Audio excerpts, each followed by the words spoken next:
ভগবান শ্রীকৃষ্ণের উল্লেখযোগ্য বাণীগুলো শুনুন।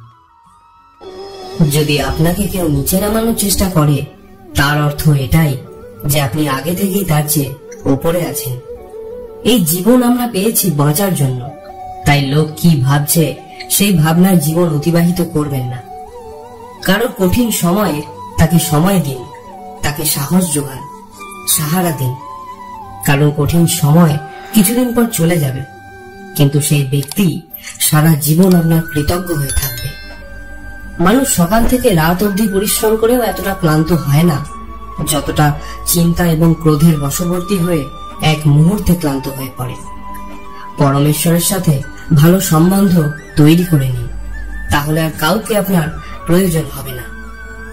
আপনি নিজেই সবার জন্য প্রয়োজনীয় হয়ে পড়বেন।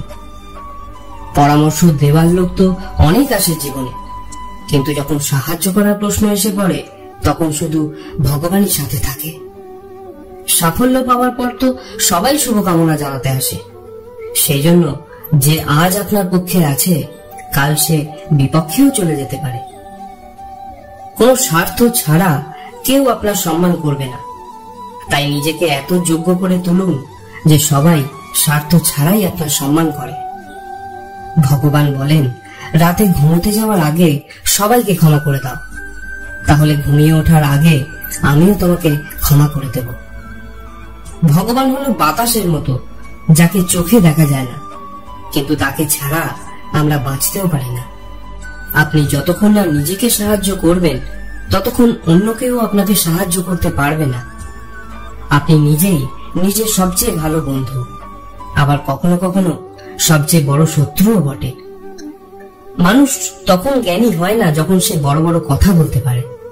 মানুষ তো তখন জ্ঞানী হয় যখন সে ছোট ছোট কথা বুঝতে শুরু করে।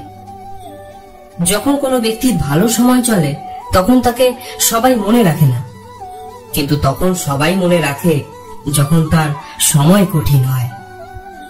সব দুঃখ দূর হয়ে যাওয়ার পরই মন প্রসন্ন হয়, এটা আপনার ভুল ধারণা। মন প্রসন্ন হলে তবেই সব দুঃখ দূর হয়। তাই আগে মনকে প্রসন্ন করুন।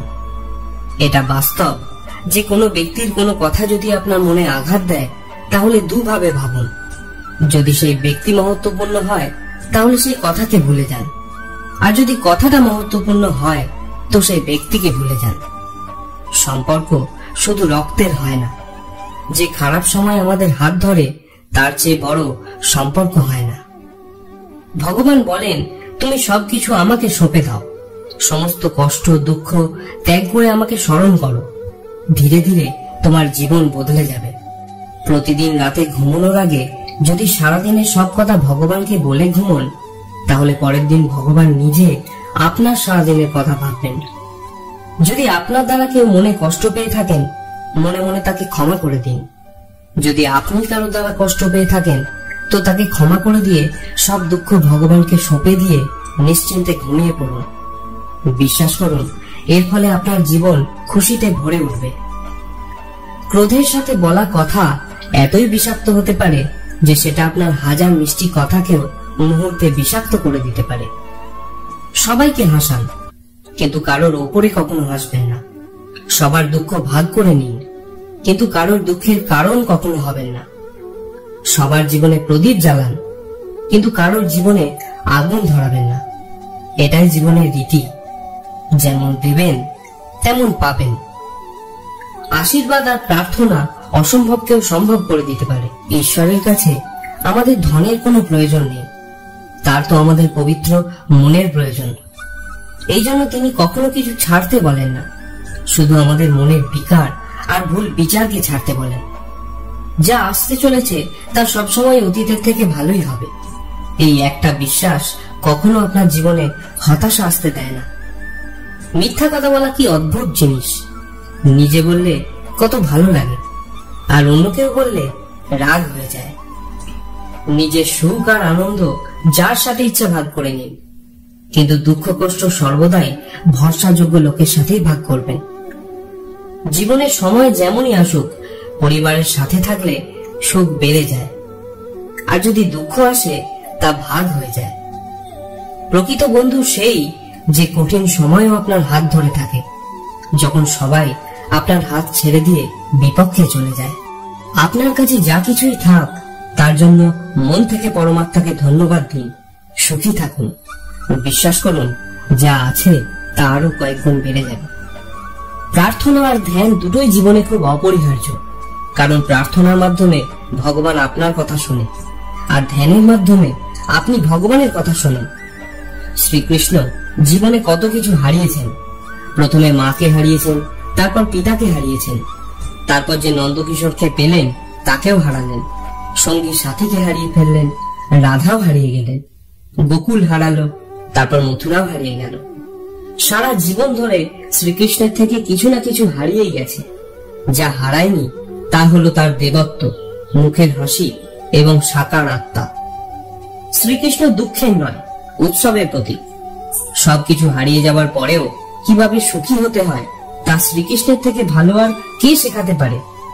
সেই জন্য খুশিতে থাকুন, সর্বদা মুখে হাসি রাখুন।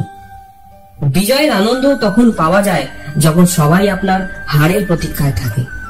গীতায় বলা হয়েছে, যদি আপনার কাউকে ভালো লাগে তাহলে ভালো সে নয়, আপনি, কারণ তার ভালো দিকটাকে দেখার দৃষ্টি আপনার কাছেই আছে।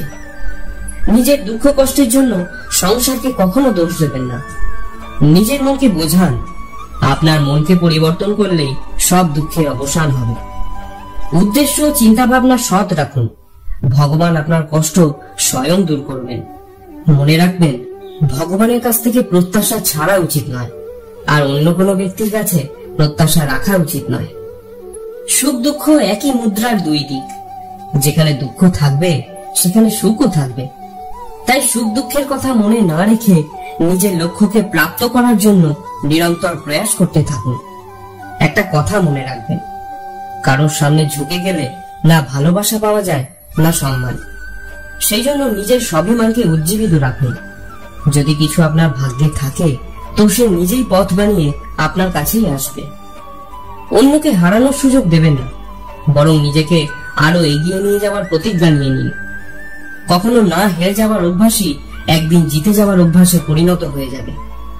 কেবল দুটো জিনিস মানুষের ভাগ্য নির্মাণ করে। প্রথম হলো স্বভাব। যদি আপনার স্বভাবে বিনম্রতা আর ভালো গুণ থাকে তাহলে আপনার ভাগ্য একদিন উজ্জ্বল হবেই।